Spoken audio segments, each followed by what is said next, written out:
Okay, so for the final talk of today, we are very glad to have Siddhartha Sahi from Rutgers talking about quasi-polynomial representations of the DAHA and the generalization of Mcdonald polynomials. Over to you.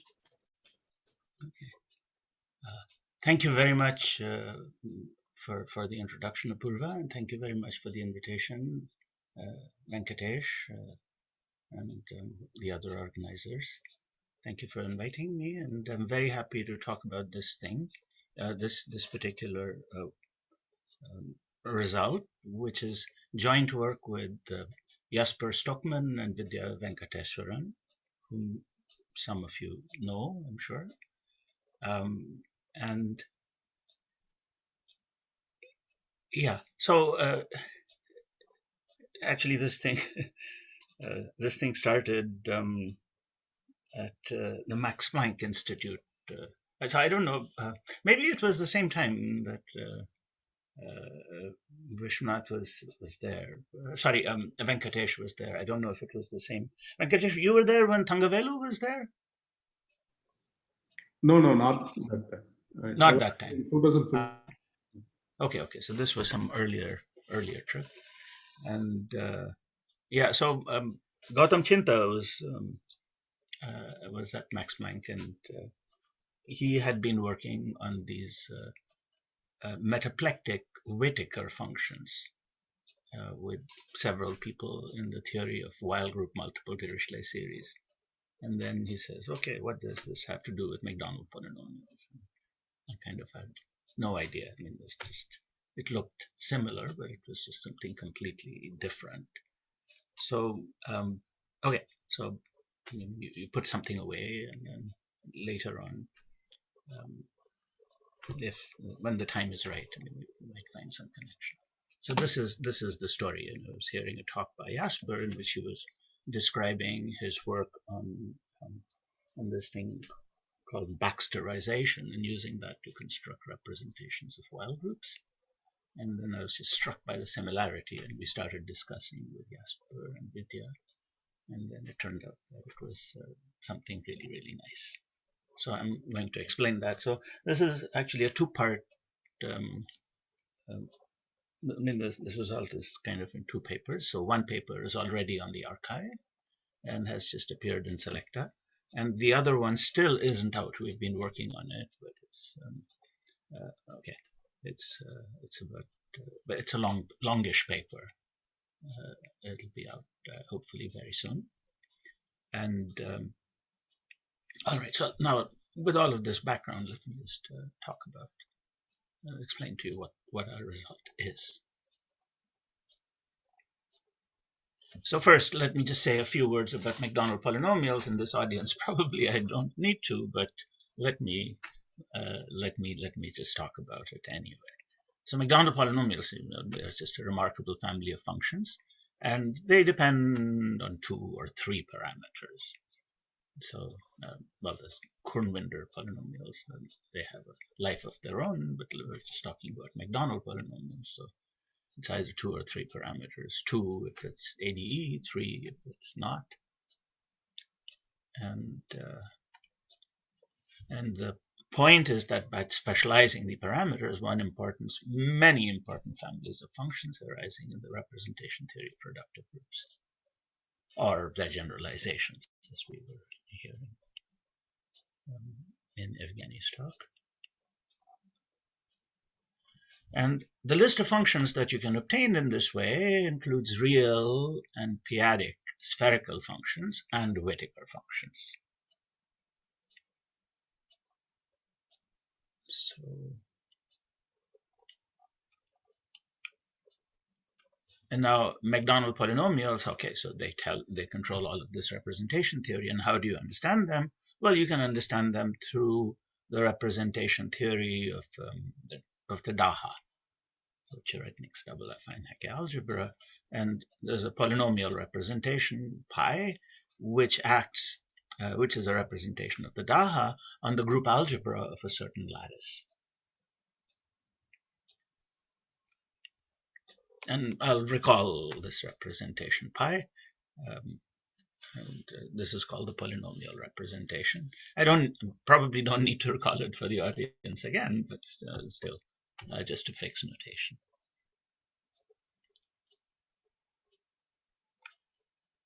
Okay, and so, all right, so they have many, Mcdonald polynomials have many specializations, but I'm going to talk about a generalization of Mcdonald polynomials. So rather than specializing parameters, this is going to introduce more parameters in the game. And okay, so Whittaker functions, let's say p-adic Whittaker functions, so you can generalize them by looking at metaplectic covers of reductive p-adic groups. And there is a well-developed theory for studying metaplectic covers. And then when you look at metaplectic covers and then you look at these Whittaker functions, then they depend on several other parameters, which are really Gauss sums of various ilk. And then these metaplectic Whittaker functions, they play an important role in the theory of Weyl group multiple Dirichlet series. They give you a substitute for Euler products. So those are p parts or local parts of something.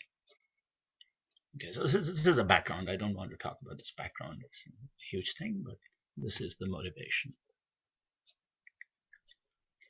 So our main result is that, okay, so the Whittaker functions are some specializations of Mcdonald polynomials. Those guys have generalization with many parameters. So you could ask, do Mcdonald polynomials also have such a generalization? And that's our main result, that Mcdonald polynomials also admit a corresponding generalization where you put in additional parameters. And in the application to multiple Dirichlet series, you kill off one of the parameters in the Mcdonald theory, and then the additional parameters, you specialize them to Gauss sums. That's how it makes contact with multiple Dirichlet series. Okay. So how do you understand these generalizations of Mcdonald polynomials? So the point is that they can also be understood via representation of the DAHA, which I'm going to call pi sub g. This acts, so the polynomial representation was acting on the group algebra of the lattice, some lattice L.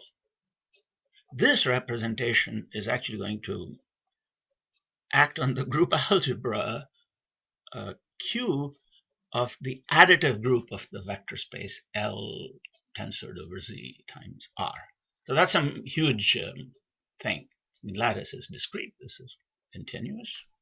But nevertheless, I'm going to look at its group algebra, and that's where this representation will act.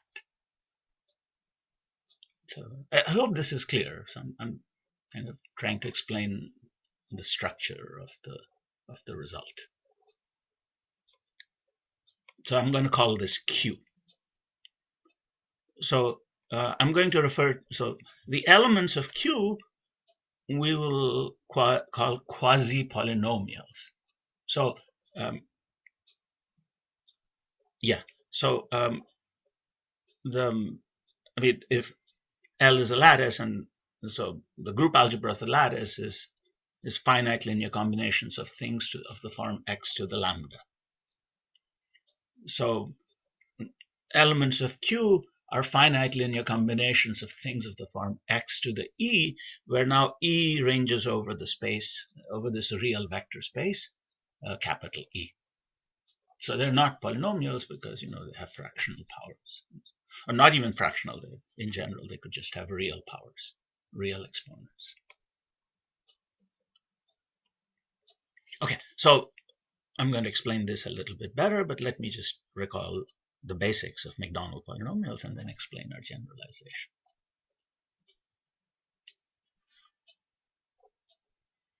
Okay, so to keep things simple, let me start with, okay, So one point of view on the theory of Mcdonald polynomials is that it's related to affine root systems.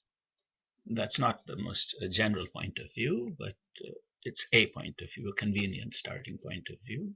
So I'm actually going to look at an irreducible affine root system of untwisted type to keep things simple. So something like x to bracket 1, which is similar to what Evgeny was considering in his talk. What he was defining was this untwisted Kac-Moody algebra. So it's the same thing. Okay, and I'm going to fix the standard invariant form on this affine root system so that the long roots have squared length 2. That's the standard normalization. Okay, and now let W be the Weyl group of this phi, and let L be its co-root lattice. Okay. All right, so definition, the double affine Weyl group is just the semi-direct product of W with the co-root lattice. I should point out that W itself, since it's the Weyl group of an affine root system, it is already a semi-direct product. W, so I'm going to say W0 semi-direct L0.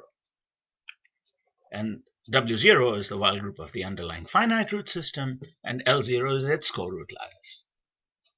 So the affine Weyl group for untwisted case is just W0 semi-direct product some L0, and the double affine Weyl group is the semi-direct product of this guy with the co-root lattice of the of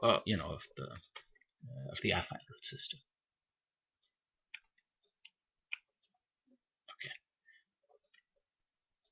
So let's be a little bit more explicit about things. So we can always choose, make a choice of simple roots.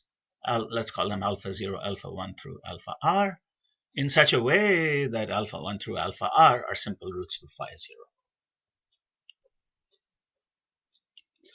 Let's make such a choice. Okay, then alpha 0 is, in fact, you can write it as delta minus phi, where little phi is the highest root for phi 0. I mean, this could be the definition of delta, but the point is that this delta is a null vector. In other words, its length is 0 with respect to the standard inner product. And the lattice L in this situation is isomorphic to L0 semi-direct product Z delta. Oh, sorry.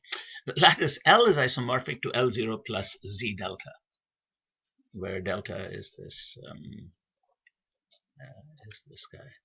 Okay, so therefore we get an isomorphism of the double affine Weyl group with this. So it's a sort of an iterated semi-direct product.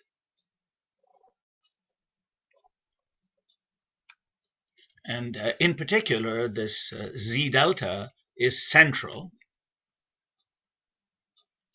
in this double affine Weyl group.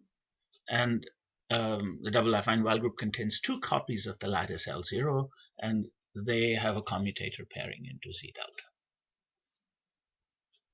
So that's the structure of the double affine Weyl group. Okay, so now I'm going to discuss the double affine Hecke algebra. So the double affine Hecke algebra depends on some parameters that I'm going to call K parameters. The K parameters. And there's not too many of them, 1 or 2. So let F be a field, and now let X equals X sub F be the group algebra of L over F over this field. So I'm going to use exponential notation. So it's going to be clear what multiplication will become addition. Okay, so the double affine Weyl group W acts naturally on this X. And I mean, it's a semi-direct product, so it contains in it how it acts. Its description is a semi-direct product. contains tells you how it acts on the lambdas and tells how it acts on this. And the polynomial representation of H is a deformation of this action, this natural action.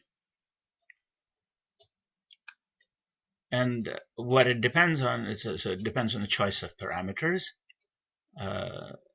For every affine root, I choose a parameter k alpha, and this satisfies k alpha equals k beta if the size of alpha is equal to the size of beta. And okay, so I can just write ki for k alpha I, because it's enough to define it for simple roots. And in fact, there are, if you look at diagrams, so whenever two nodes are connected by, anyway, so there are at most two distinct k parameters. You're defining all of these, but it's really just at most two. Okay, so what's the definition of the double affine Hecke algebra? Well, it can be defined as some algebra of operators on X generated by two kinds of operators. So this could be a definition of the double affine Hecke algebra. So first you have multiplication operators. So x mu, which just acts by multiplication. And then you have these divided difference operators, T0 through TR, which act in this well-known fashion. Okay, so probably everybody has seen this formula, so I don't need to explain it to anybody. I mean, maybe you didn't see it exactly in this way, but you know what it is. Yes, is that a fair assumption, Apurva? Yeah. Okay, good. But I think so. Yeah. Okay. In the course, in the semester. Yeah. Yeah, exactly. Okay, so you can think of this double affine Hecke algebra as just sort of generated by these. So I write down this formula. I mean, I'll write down one more formula afterwards, but nothing more than that. So this is the formula, so how the divided difference. And one point is that this 1 minus x alpha I check divides this expression. So we in fact just get somehow the right-hand side is an element of x because of some division that takes place, and that's important. Otherwise, it looks like you have more complicated rational functions. But the whole point is that this is okay. Okay, so alternatively, one can define the double affine Hecke algebra through generators x mu and ti with some explicit relations. And then one is the polynomial representation of H, which turns out to be faithful and irreducible, at least for generic Ki. So if you define it by generators and relations, then this one is a faithful representation. And about generators and relations, so there are many ways to many choices of generators and relations. If you define the double affine Hecke algebra using x mu and ti, you are losing some of the symmetry that was present in the description of the affine Weyl group, where there was an L0 and an L0. But it is possible to give a much better presentation in terms of which retains some symmetry, and I hope Bogdan will explain this in his talk. So that's why it's sort of a plug for that. Turns out that there's if you define it right, you have an action of a congruent subgroup by symmetries. Okay, but nevertheless, I don't want to get too much into the double affine Hecke algebra. This is the polynomial representation, formula 1. Okay. Well, this part also, I guess, it should have been included in the formula, but it's like so straightforward, just multiplication. Okay. Now, in view of this isomorphism, that L is L0 plus Z delta, we can regard an element of P as a Laurent polynomial in x1, which is x1 to the alpha check, xr, which is x to the alpha r check. So these are co-root lattices. So this is why I have all these checks everywhere. They started out as co-root lattices. And Q is x to the delta. So in fact, Q is central for the H action, so we can regard this element P as a Laurent polynomial in the xi's with coefficients in the field f of Q. So that's the Q parameter in Mcdonald polynomials. And one can also take the Ki to be generic, and then you can work over this field K, which is rational functions in Ki and Q. And those are the parameters in the Mcdonald polynomials. Ki is in the Q. So there's at most 2 Ki's and there's 1 Q, so there's at most 2 or 3 parameters in this from this point of view. Okay, so and now if H is the subalgebra of curly H generated by T0 through TR, so you forget about the multiplication operators for a bit, then this is an affine Hecke algebra, and it's a flat deformation of the group algebra. It's a PBW deformation of the group algebra. So more precisely, the affine Hecke algebra has a tensor product decomposition first just as a vector space, H0 tensor some curly Y0, where H0 is the finite Hecke algebra. This is just generated by T1 through TR. And Y0, I'll write the elements of Y0 as little y to the kappa, and kappa is an L0. This is another copy of the group algebra of L0. Okay. And so this copy of this Y lattice, those elements in the polynomial representation, if you write them in the polynomial representation, I'll denote them Y sub kappa. They form a commuting family of operators on X, which are called the Cherednik operators. And the Y kappa can be simultaneously diagonalized on X, and their joint eigenspaces have dimension 1 if you're working over the generic field K that I mentioned before.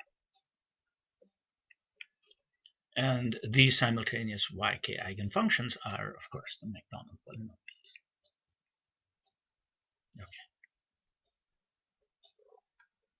So that's some reminder on Mcdonald polynomials. Okay, so now let's get to some new stuff. So I'm going to describe the new parameters, and to avoid confusion with the parameters, pre-existing parameters, I'll call these G parameters, where G is for Gauss sums. So what I do is I fix functions G alpha from R to F cross for each alpha in phi, with the usual equality property that G alpha is equal to G beta if the size of alpha is equal to the size of beta. But these are functions from R to F cross. I'm sorry, could you please recall what is F? F is some field. Arbitrary field. Arbitrary field at the moment. Okay. Yeah. Thank you. But yeah, I mean the Ki's were in F. Just go back. Yeah. Okay. Thank you. But for applications, you can just take F to be the field containing all the parameters you need. That's the generic case. Yeah. In general, let's have Q, but you can just take K to be this field. Is that clear? So Yeah, thank you. K is the same as F. K is the same as FQ. Yeah, K then would, right, you could take, Okay. exactly. You could take K to be FQ. That's right. Yeah, I mean, I want to be sort of agnostic about the field as much as possible. Okay. All right. So the parameters were elements in the field, but now I'm going to take some functions from R to the field, and I'm going to call them G alphas. And here's the condition that you impose on the G alphas. Okay, so maybe there's going to be 3 equations. This is the second one. First of all, G0 is 1, and the condition is that G of minus S is G of S inverse, and then it's Z periodic. So really, it's a function, if you wish, from R mod Z into the field. That's what this periodicity is, and then it's nailed down at 0, and it satisfies the inverse property, but otherwise it's not a homomorphism of any kind. That's the condition. And okay, I just point out that there's at most 2 distinct G functions, but they're functions, so they have lots of parameters. Not all of the parameters will become relevant. So anyway, the relevant parameters will be certain G values. Okay, good. So all right, so let Q be as before, so it's the group algebra over F of the additive group of this vector space E. Yeah. Okay. I'm repeating myself a little bit. So thus the elements of this Q are finite F linear combinations of formal exponentials of this sort. And we refer to them as quasi-polynomials. Okay. So now I'm going to take the G parameters and use them to define certain functions on E. And the definition is in 2 parts. First, I define HI of E to be G alpha I of minus alpha I E quantity squared. So never mind that. I mean, it looks like completely ad hoc, but that's the right thing to do. Yeah, it's impossible to remember formulas that anybody tells you. It's just absolutely impossible. But I hope you're understanding the some general points. I'll try to keep it non-technical, but I want it to be correct as well. So HI of E is, some functions depending on G alpha I. In fact, this specific thing. Yeah, I mean, this is the co-root lattice, and the alpha I is a root, so you have a pairing. And then you get a number, and you take G of minus that, and then quantity squared. And now I'm going to define G sub I of E. Now I apologize, there's a G alpha and there's a G sub I. But I'll lose the G alphas and just keep the G sub I's. It's defined in terms of HI, which is defined in terms of G alpha I.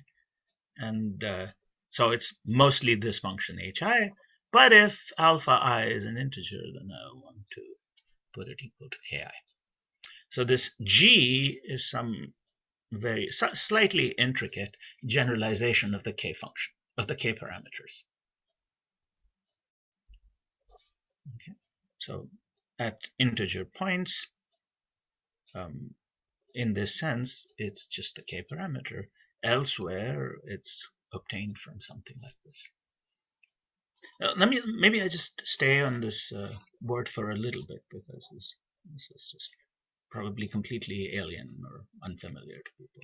So do you have any questions about this? Are there secretly these little GIs for the non-simple roots?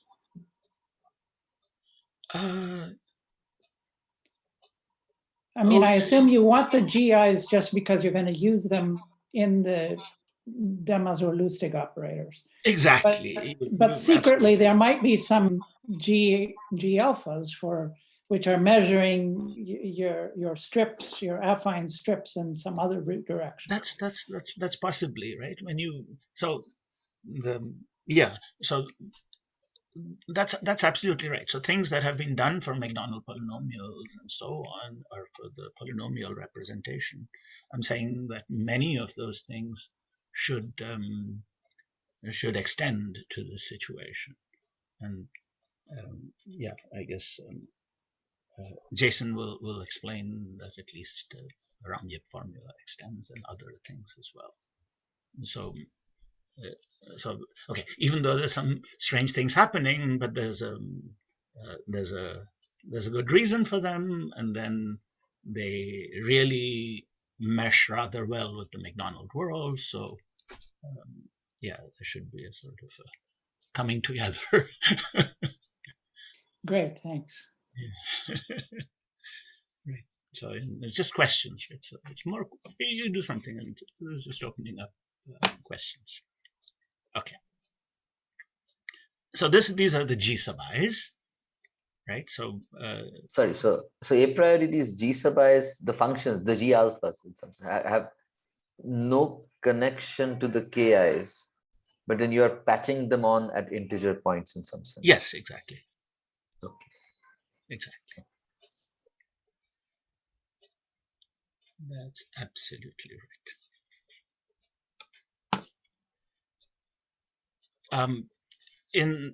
In some earlier definition, when you look at Gauss sums, then they are you naturally get some square roots of the Ki's showing up, but I'm taking that out, so then I have to put it in by hand.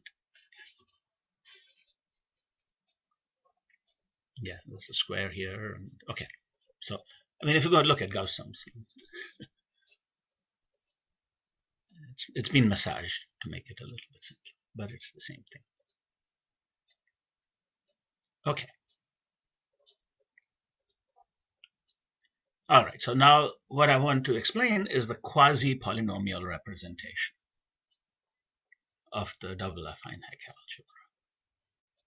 So we know the polynomial representation. What's the quasi-polynomial representation? Okay, so already something non-trivial happens, and the non-trivial thing is that if you have a real number, you want to pay attention to its floor,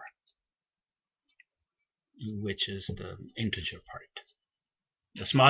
The greatest integer less than or equal to s. Okay. All right, so here's the theorem.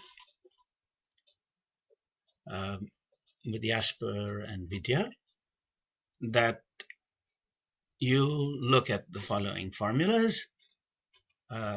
X mu, pi g of x mu just acts by multiplication in the usual way by addition, and pi g of ti acting on some xe.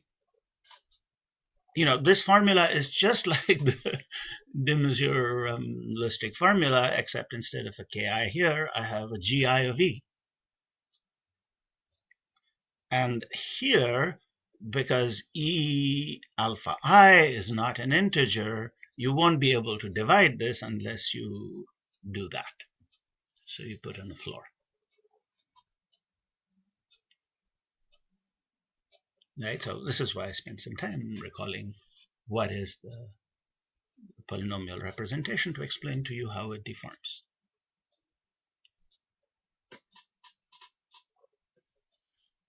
So, okay, that's the main thing. Right, so this is a representation of the double affine Hecke algebra on Q. So this, depends on these GIs.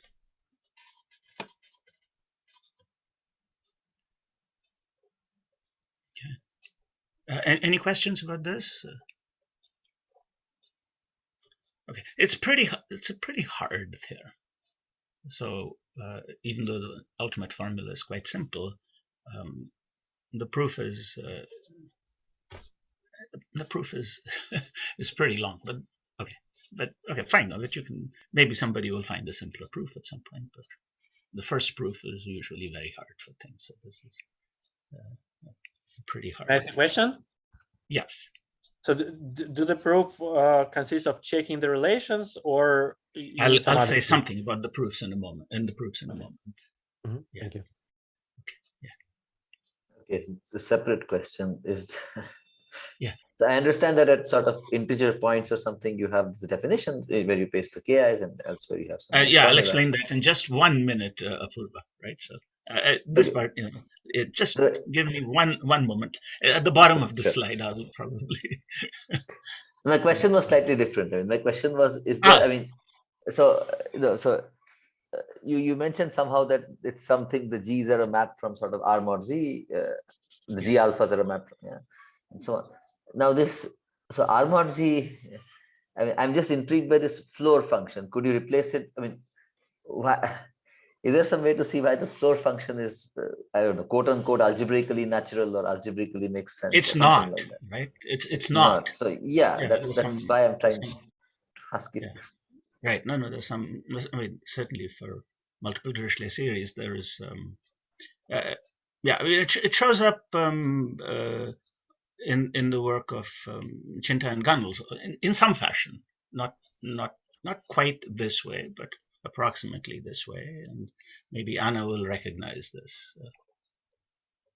But you get it in a different. I mean, you don't like refer to their work to No. get So this our floor motivation function. was entirely the work of Chinta and Gunnels, and then the follow-up work of Chinta, Gunnels, and Pushkars.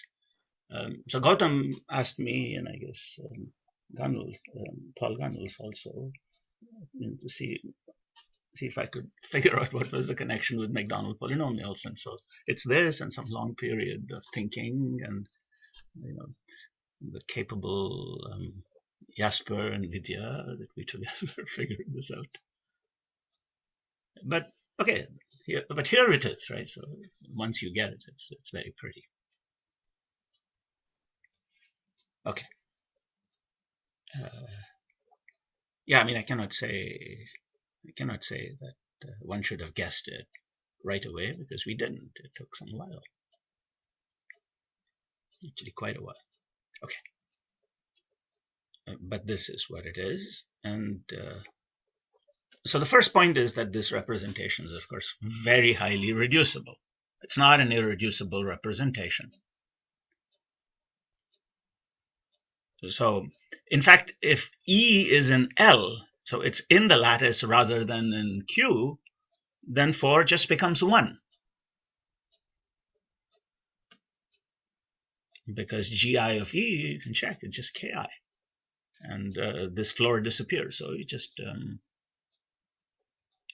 so this quasi-polynomial representation, if you just look at x to the E, when E is in the lattice rather than in the vector space, just becomes usual. So therefore, pi is a polynomial. It's a sub-representation of this.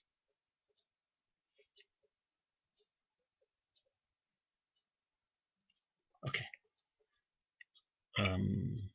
More generally, let O be an orbit for the action of the affine Weyl group W on E.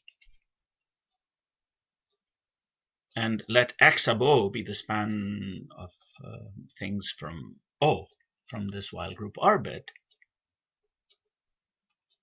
Then XO is stable under pi G. And so this defines a subrepresentation pi sub O. So this pi G breaks up as a sum of pi O's, one for each orbit.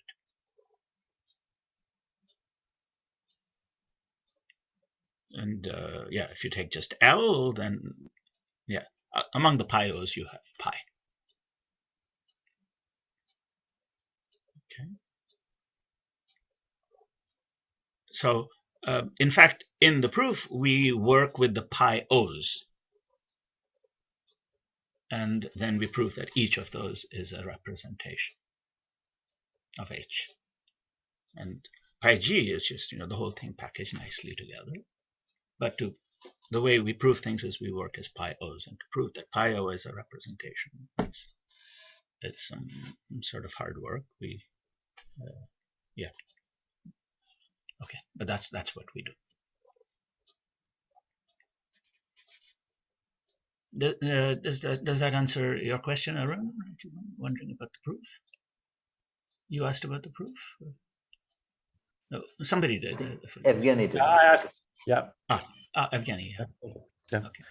And may I ask about this pi o? Yeah. So they are. So is there a direct sum or just a sum? I mean, pi g. It's a direct sum. It's a direct sum. Okay. And what about each pi o? Is it an irreducible representation? Generically irreducible. I see. Yeah. Again, this generically. Pi itself is only generically irreducible. Mm-hmm. Thank you. You're welcome. Okay, so yeah, okay, thus we obtain a decomposition of pi g as a direct sum of pi o. Okay, now the point is that the definition of a particular pi o only involves a fixed central element and a finite number of values of the g functions. Let's call them gamma j's. So therefore, pi o can be defined over this generic field, where you take in all the parameters you need from the g function. So the g function was kind of packaging things together. But we can look at each one separately.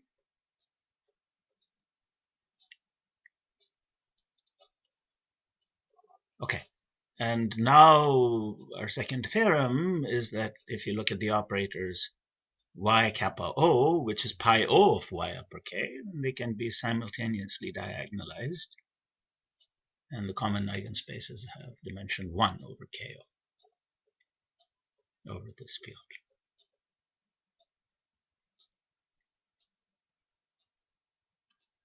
And so these common eigenfunctions are our generalizations of Mcdonald polynomials.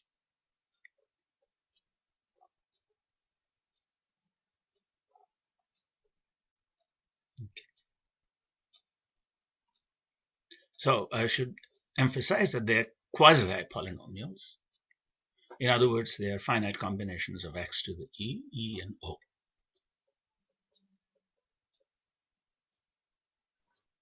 Right. So these generalizations are in fact quasi-polynomials.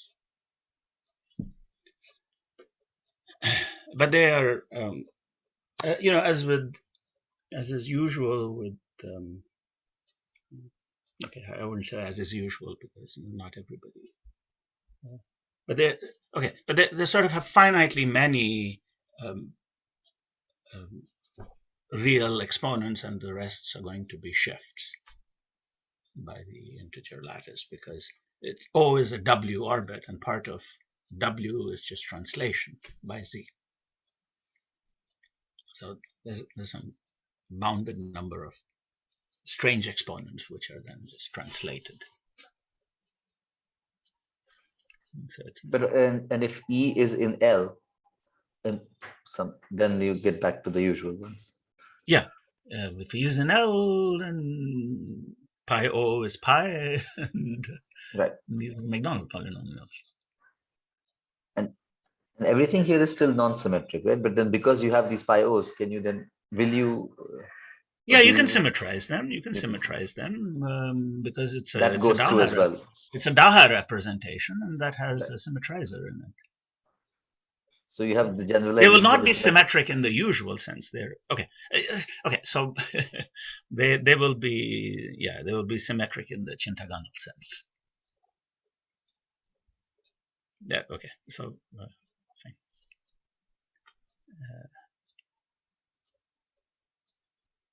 Okay. So okay. So okay. So now this is probably all I wanted to say. So but let me make some remarks and show some tables.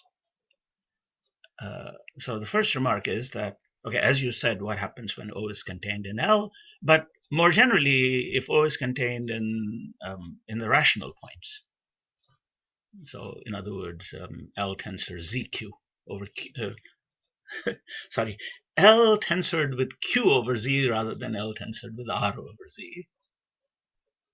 Then these O polynomials, O quasi-polynomials, they are actually elements of the group algebra of a lattice L prime, which contains L with a finite index. So, it's just it's just a slightly larger lattice, or well, finitely larger, if you have a rational point. Okay, so now if I choose a common denominator n for the elements of L prime, so there's some scaling, somewhat arbitrary, after some common denominator. You can multiply by n, and I replace the variables by their nth powers. Then these quasi-polynomials, well, they become Laurent polynomials, and I can denote them by e sub lambda of n, x1 through xr. So the quasi-polynomials just have some real exponents, but if they happen to have rational exponents, then you can raise the variables to some powers, and then they become polynomials. Okay.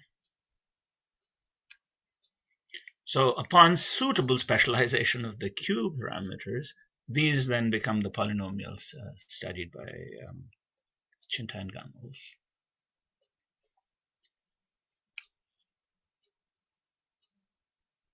And if you further specialize the G parameters to some Gauss sums, then you get the Iwahori-Whittaker functions for n-fold metaplectic covers from the theory of Weyl group multiple Dirichlet series. So you first specialize the G parameters, and then, I guess in the Weyl group multiple Dirichlet series point of view, the KIs also have to become equal, because they're some size of some, of the residue field or something. So in the Weyl group multiple Dirichlet series story doesn't also allow for different K parameters. Okay. So part of the story is that, which is kind of clear from the point of view that I'm describing, is that E lambda of, I don't know, say, if I looked at E sub m lambda upper mn, you basically get the same polynomial as E lambda n, because the denominator was somewhat arbitrary. If you come from the metaplectic point of view, then n is very important because it's the degree of the cover. But there is some stability for these things. And this stability says that one should really use rational points. And, well, if you're using rational points, you might as well use real points. And so, okay, this is, okay, all of this kind of came out. So it's not like a lattice and an integer, it's really rational things. It's not even rational, it's reals. Okay. So is this clear? Okay, so now, oops. So I'm just going to give some examples of what these E lambda n look like for the n-fold metaplectic cover of GLR.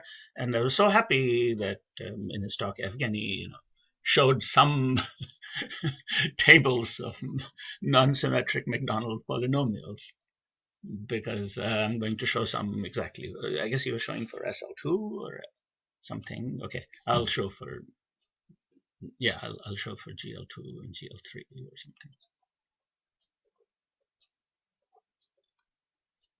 Okay, so what are metaplectic polynomials for GL3?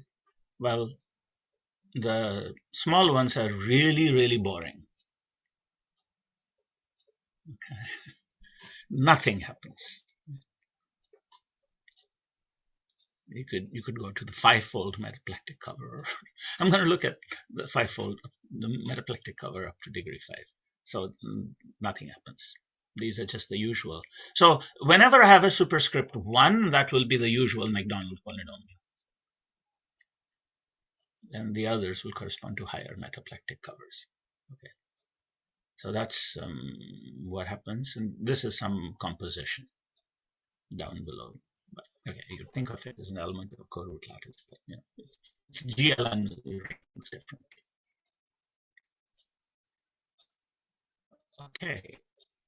All right, so here's what happens for there's some okay. Sorry, I should have explained this a little bit better. So there's some gamma i's, right? And I should be writing these gi's should have really been gammas. So the k is the Hecke parameter, and q is the central parameter, and everything else you see is what I was calling a gamma I. So here there's a G1, and yeah, and in the even case, so I mean, I maybe snuck this by you, but if you have an even n, then one of the parameters actually just has to be plus or minus 1. So under equal. Yeah. So yeah, I'm sorry, this notation doesn't mesh so well with what I've been using before in terms of the name, but okay, here are the additional parameters, right? So anything that's not a k or a q is an additional parameter.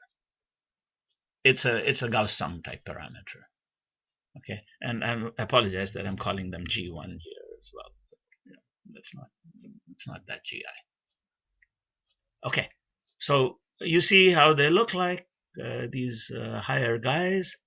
There's some additional parameters show up. Okay, the first line always is the Mcdonald polynomial. Okay, so they look similar in nature, except that, you know, more complicated coefficients are showing up. All right, here is the story. Some more. This is things of weight. Yeah, more things of weight too. And again, you see some g's and epsilons. And here is 101. Okay, and then something interesting-ish happens. So if I look at 200, then this first guy is the Mcdonald polynomial, and the remaining guys are actually simpler.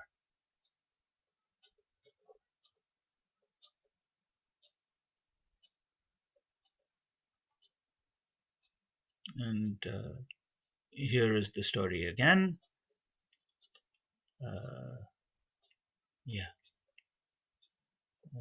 So the first one is the Mcdonald polynomial. It looks like this, and the other guys are simpler, but they have additional parameters. So yeah, if you take the metaplectic point of view, so first the quasi-polynomials that I defined were lead to these metaplectic polynomials by some straightforward rescaling. And then after you do all of this, then they look comparable to Mcdonald polynomials. And in fact, in general, they have fewer terms. So this follows certainly from Jason's alcove walk formula for them, which I hope you will describe. But in some sort of when you have a large if you fix n and you take a large weight, then they will have the same number of terms as the Mcdonald polynomial, but more interesting. And who knows what's the combinatorics? You know, it's just the beginning of something nice. Okay, so I think that's all I want to say. Okay, so let's thank the speaker. Very nice talk. More questions?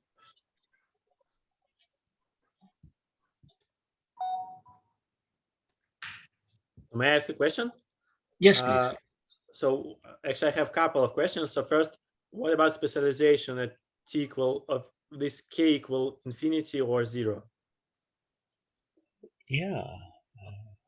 Maybe starting from k equals 0. Does it make sense? Well, we can look at it. We're looking at some formulas. Mhm. So Yeah, I was trying to check we this, can- but yeah. I think k equals 0 seems like a reasonable specialization. Nothing blows up.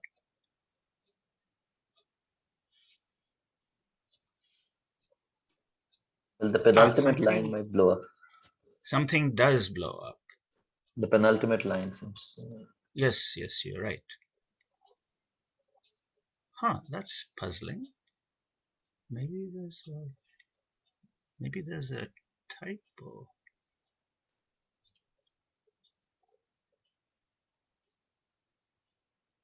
Yeah, there could be a typo. Here there's in the second cluster, the second line. I hear also something is blowing up. Okay, Yeah. then maybe it's a feature. I just didn't think about it. Yes. So the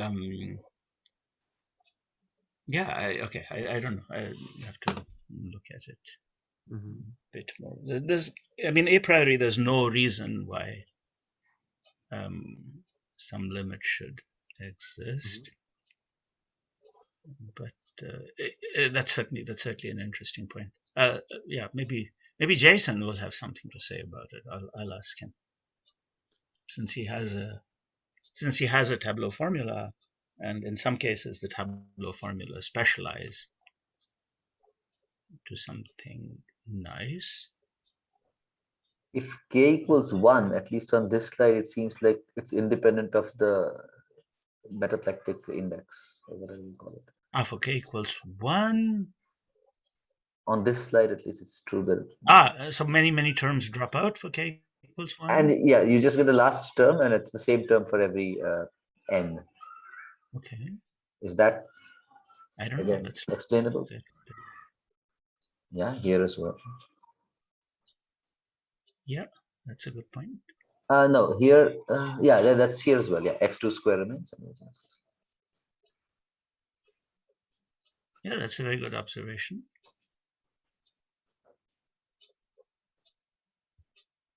You're right. Okay.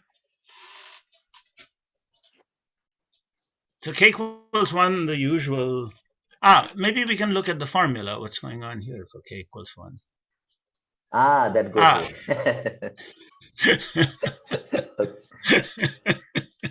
Yes, so this stuff goes away, and you just have some. Right. Okay. But and no, but you see still the if you go back to the definition of the GI. Yeah.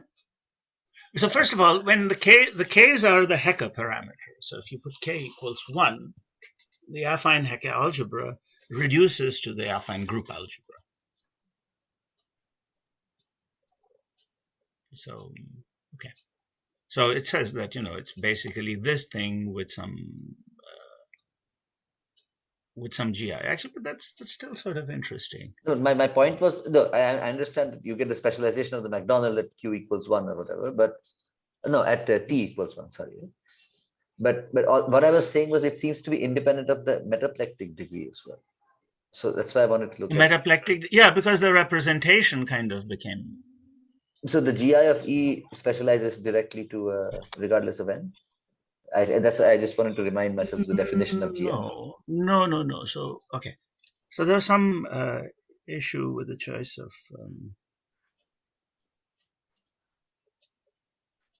rational point. Okay, I'll take a look at that. So there should be some. Yeah, there should be information, right? Yeah, this thing was.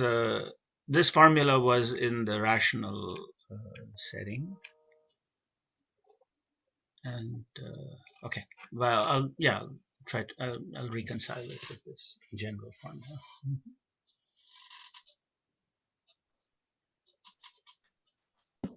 More questions? I have a question. Hi, this is Anna Pushkesh. Hi. Hi, I wanted to ask, so this eigenbasis for the quasi-polynomial representation, is it orthogonal in some sense?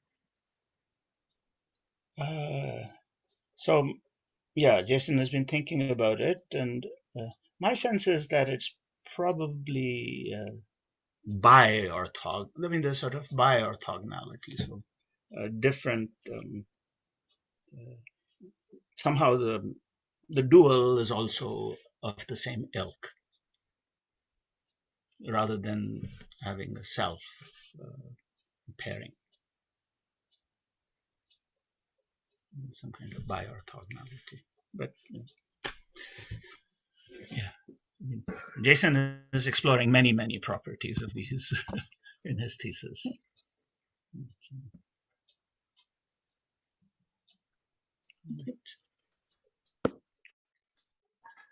Maybe I have a question, if that's all right.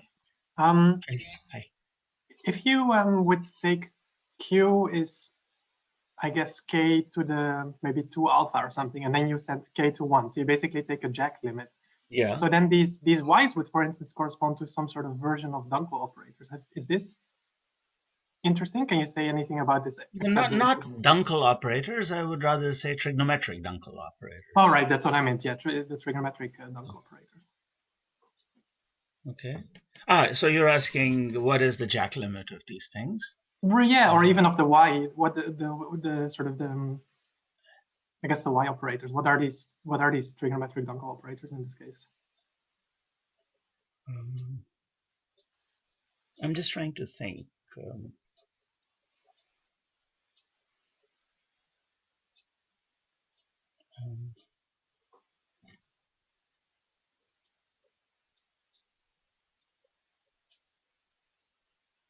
Yeah. So I think.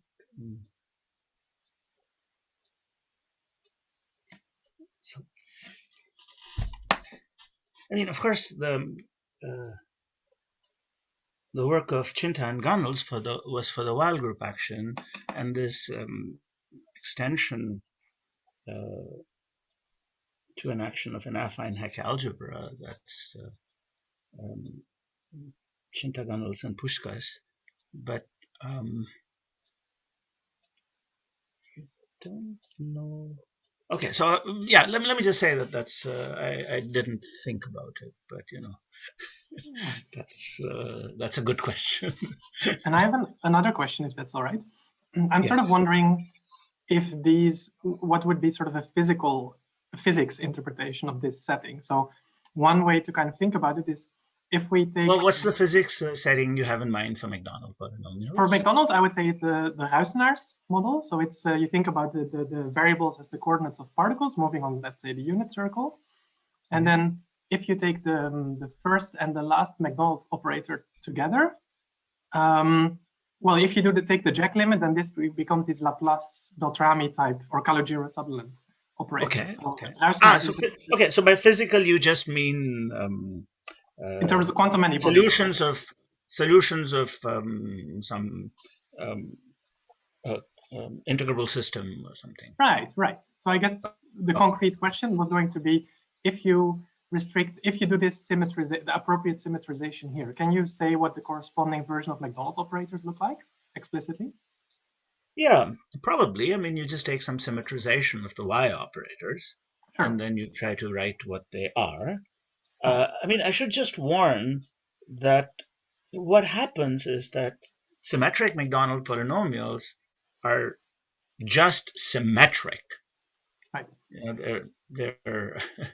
they're Hecke symmetric. I mean, but Hecke symmetry is the same thing as ordinary symmetry. And for these quasi-polynomial guys, or let's say for the metaplectic guys, symmetry is itself a somewhat complicated thing. It's symmetry in the sense of Chinta and Gunnels, and that's not ordinary symmetry. So there is a Weyl group action, somewhat complicated Weyl group action, and you can symmetrize things with respect to that. But you know, they're not just they're not symmetric on the nose. And somehow you don't miss it so much when you're working with non-symmetric things because they're not symmetric to begin with. But or you take a bunch of non-symmetric guys and you look at some, you look at the space. Yeah. Okay. Well, yeah. I mean, it's All right, it's thank a you. little more complicated. It's a harder story to tell. Yeah. But maybe there is one. Maybe there's one waiting to be discovered.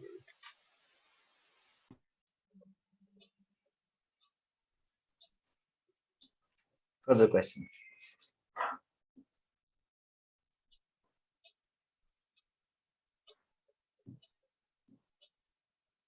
Okay, I guess if anyone, Yeah, yes. so it must be late for many people. Yes, so I guess if there are no further questions, then we'll let the people in Australia go have a good night's sleep. And thanks again to the speaker.